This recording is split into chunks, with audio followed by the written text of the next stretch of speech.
ウェントワースミラーさんです。どうぞ。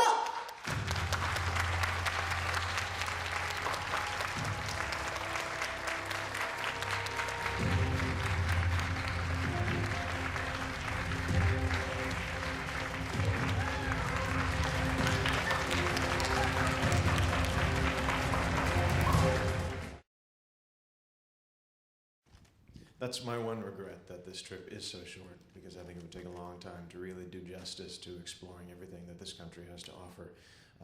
Last night we got in late. I saw Disneyland from the highway.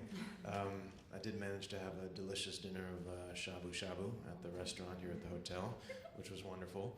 And I hope that on my one day off, maybe I'll get to see some of the shrines and temples and parks for which Tokyo is famous.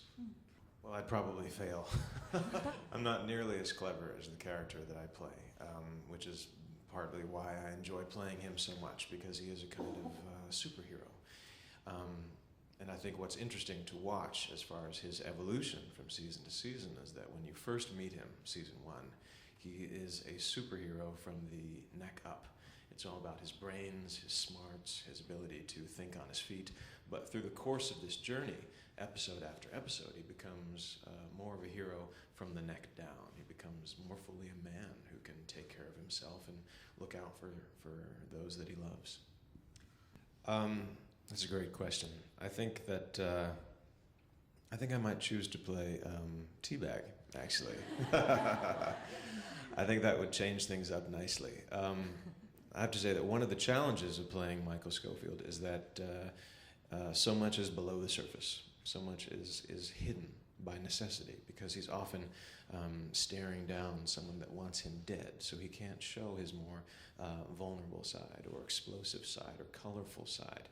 So I like to imagine that Teabag and characters like Teabag on the show are like kites, kind of flying back and forth in the air and doing cartwheels and all kinds of pyrotechnics that are actually a lot of fun to watch, while a character like Michael is maybe the one who holds the string, who kind of stays quiet, solid and centered while the fireworks go on around him. And sometimes it feels a little bit like, God, I wish I could chew the scenery just a bit, like Robert Nepper does, or Peter Stormare, who played Abruzzi. But there's a balance on the show. You can't have Teabag without Michael. You can't have Michael without Teabag. So I think Michael provides a certain very necessary counterpoint and balance to the theatrics of some of the more colorful characters on the show, like a Teabag. But if I had the opportunity to maybe play him for one episode, maybe in a dream sequence, I think that'd be a lot of fun. It's a surprisingly high-maintenance haircut, even though I have no hair.